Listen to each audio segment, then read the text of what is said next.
ये 17 मई 1913 की सुबह है। नवनिर्मित रॉयल फ्लाइंग कॉर्प्स के पास स्कॉटलैंड के मॉन्ट्रोस में एक हवाई क्षेत्र है। ये ब्रिटेन में अपनी तरह का पहला है।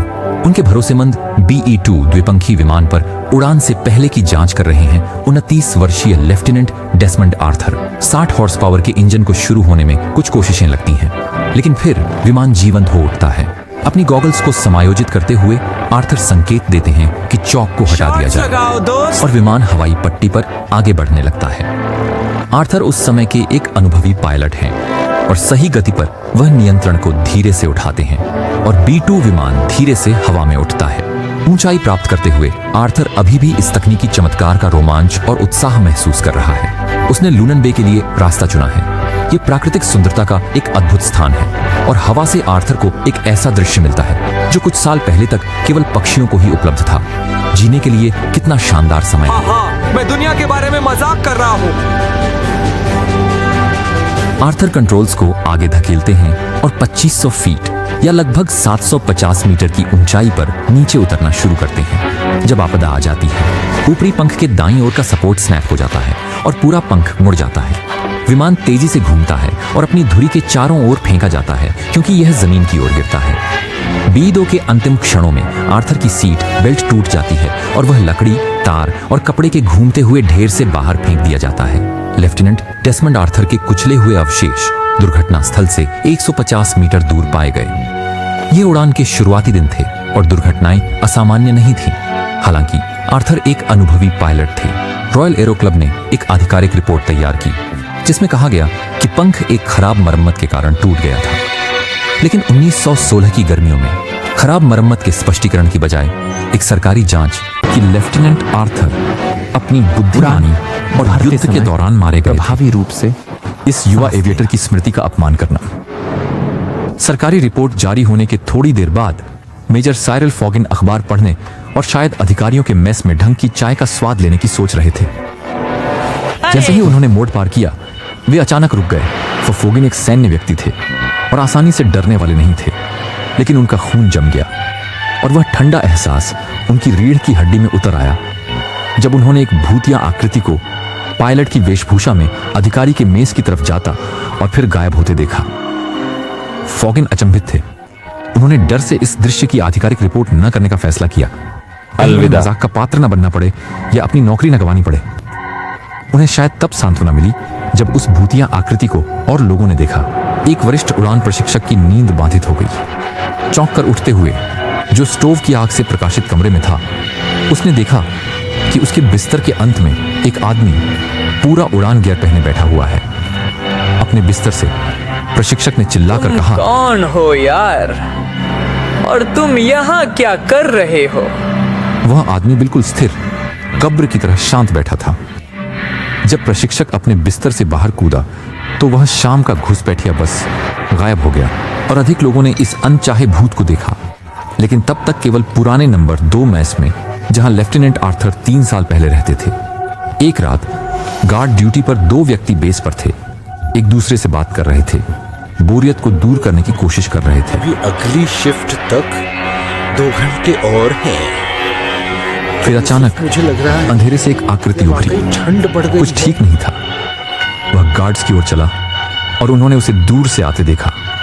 खतरनाक ढंग से वह लगातार उनकी ओर चलता रहा, लेकिन आकृति उसे रोकने की चुनौती देते हुए छवि झिलमिलाई। दोनों आदमी अपने स्थान छोड़कर भाग गए, उस दृश्य से डरे हुए जो उन्होंने देखा था। अपने कमांडिंग ऑफिसर द्वारा बुलाए जाने पर गार्ड से पूछताछ की गई कि उन्होंने अपनी ड्यूटी की घोर लापरवाही में अपने पोस्ट क्यों छोड़ दिए थे। शर्मिंदगी के साथ दोनों पुरुषों ने भूत की कहानी सुनाई, उम्मीद करते हुए कमांडिंग ऑफिसर उनका मजाक उड़ाएंगे। इसके बजाय सभी आरोप हटा दिए गए। यह भूतिया घटना अच्छी तरह से जानी जाती थी और जिन्होंने भी बेस पर सेवा की थी, जिनमें कमांडर्स भी शामिल थे, वे उसे महसूस कर चुके थे। अंत में 1916 में जांच टीमों ने B-2 क्रैश को नए सिरे से देखा और समीक्षा बोर्ड की आलोचना की। यह स्पष्ट था कि लेफ्टिनेंट आर्थर के विमान के स्पार पर खराब मरम्मत की गई थी और इसे घटिया तरीके से पैच किया गया था। इससे गिरे हुए पायलट की प्रतिष्ठा बहाल हो गई और उसी समय प्रेत बाधा रुक गई। लेकिन द्वितीय विश्व युद्ध के शुरू होने पर गतिविधि फिर से शुरू हुई। सन 1940 में एक हरिकेन का पायलट रात में उतरने के लिए आ रहा था। ग्राउंड क्रू ने देखा कि हरिकेन अंतिम चरण में शक्ति बढ़ाकर फिर से घूमा और फिर लैंडिंग की। विमान से बाहर निकलते हुए पायलट ने जमीनी दल पर गुस्से में बोला, द्विपंखीय विमान में वह मूर्ख कौन है जिसने मुझे परेशान ग्राउंड किया? क्रू के पास भुतहा उड़ान योजना की कोई व्याख्या नहीं थी। खून खराबा, वहाँ अंदर एक भूत है। उन्होंने मुझे बताया था कि यह जगह भूतों द्वारा प्रेत बाधित है। युद्ध के वर्षों में देखे जाने का सिलसिला जारी रहा और काम करने वाले लोग कहते थे कि वे एक धमाका सुन सकते थे और फिर भूत को मुर्दाघर के दरवाजों से आते हुए देख सकते थे। भूत मुर्दाघर से क्यों आ रहा होगा? खैर, पहले वह स्थान अधिकारियों का मेस हुआ करता था। 1949 तक मॉन्ट्रोस एयर बेस पर आने वाले नए लोगों को बेस की जानकारी के हिस्से के रूप में एक मुद्रित दस्तावेज दिया जाता था, जिसमें स्टाफ को सूचित किया जाता था कि शिविर में रॉयल एयर फोर्स के सबसे युवा भूत, एक अधिकारी जिसे फ्लाइट लेफ्टिनेंट आर्थर कहा जाता था, द्वारा भूतिया था। अरे एक दृश्य स्कॉटिश क्लर्क द्वारा देखा गया, जिसने सफेद फ्लाइट सूट पहने और एक अधिकारी की टोपी लगाए एक अधिकारी को देखा, जो कागजात की जांच करते हुए मेज के पास आराम से खड़ा था। प्रेत घुटनों पर रुक गया और हवा में तैरता हुआ प्रतीत हो रहा था।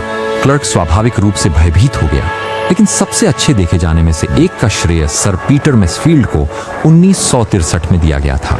27 मई को वे अपने चिपमंक विमान को मॉन्ट्रोस के ऊपर उड़ा रहे थे। मॉन्ट्रोस अब कई वर्षों से बंद हो चुका था। ये एक सुंदर साफ दिन था। मैसफील्ड ने अपने विमान को लूनन बे के ऊपर मोड़ दिया और किनारे के साथ उड़ान भरने लगे। तो उसके सामने लगभग समान ऊंचाई पर उसने बाईप्लेन का एक अजीब दृश्य देखा। ये एक मेसा सागर था। ये एक B-2 ट्रेनर था, जिसे प्रथम विश्व युद्ध से पहले रॉयल फ्लाइंग कॉर्प्स द्वारा इस्तेमाल किया गया था। साथ उड़ते हुए सर पीटर ने देखा कि नियंत्रक पर एक पायलट था और एक चमड़े की फ्लाइंग हेलमेट, चश्मे और स्कार्फ हवा में लहरा रहा था, जैसे कि प्राचीन विमान उड़ रहा था। मैसफील्ड एक विमानन विशेषज्ञ थे और जानते थे कि इनमें से अब और नहीं उड़ रहे थे। शायद कुछ प्रतियां हों, लेकिन यह वाला खैर बिल्कुल सही दिख रहा था।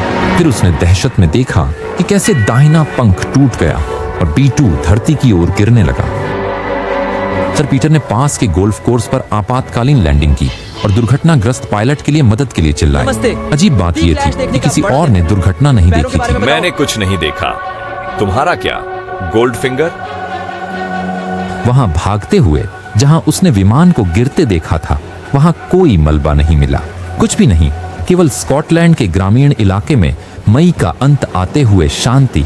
जब उन्होंने अपनी लॉगबुक लिखने के लिए जाते समय देखा कि तारीख थी 27 मई 1963, ठीक 50 साल बाद डेसमंड आर्थर की घातक दुर्घटना के।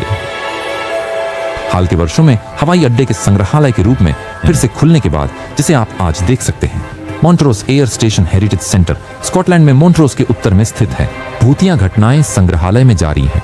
वर्ष 2010 में कर्मचारियों के आश्चर्य के लिए हवाई क्षेत्र के 1940 के कमरे में एक पुराना रेडियो अचानक विंस्टन चर्चिल के भाषण और ग्लेन मिलर ऑर्केस्ट्रा के संगीत का प्रसारण करने लगा, जो द्वितीय विश्व युद्ध के दौरान मित्र राष्ट्रों का पसंदीदा बैंड था। पाई वॉल्व वायरलेस रेडियो में बिजली नहीं थी और न ही एरियल था। प्रसारण अचानक से शुरू होते हैं और 30 मिनट तक चल सकते हैं। म्यूजियम के तकनीशियनों ने रेडियो की जांच की और उसे खोल कर देखा, लेकिन वहां उन्हें केवल मकड़ी के जाले और मकड़ियां मिली। 100 साल लेफ्टिनेंट डेसमंड आर्थर। संग्रहालय ने लेफ्टिनेंट आर्थर की कब्र पर पुष्पांजलि अर्पित करने का निर्णय लिया। ये Doug Dan Patton, Montrose air station heritage centre के क्यूरेटर, ने स्कॉट्समैन अखबार में एक लेख में कहा, क्या मॉन्ट्रोस में कोई भूत है और क्या वह डेसमंड आर्थर है? हालांकि उड़ने वाले परिधान में पुरुषों के भूतिया अवलोकन हाल ही में जरूर देखे गए हैं, जो तर्कपूर्ण व्याख्या से परे हैं, लेकिन हमें याद रखना चाहिए कि 2 विश्व युद्धों में मॉन्ट्रोस में सैकड़ों पुरुष मारे गए थे। परिस्थितियां कई आत्माओं के अस्तित्व की ओर इशारा करती हैं। जहां तक लेफ्टिनेंट आर्थर का सवाल है, वह एक उद्देश्य के लिए संक्षेप में वापस आए और जब दुर्घटना के लिए उनका दोष साफ हो गया तो वे रवाना हो गए। हमें उसे शांति से आराम करने देना चाहिए। फिर भी सोमवार को जब हम उनकी कब्र पर माला अर्पित करेंगे, मैं मॉन्ट्रोस के आसमान को देखता रहूंगा।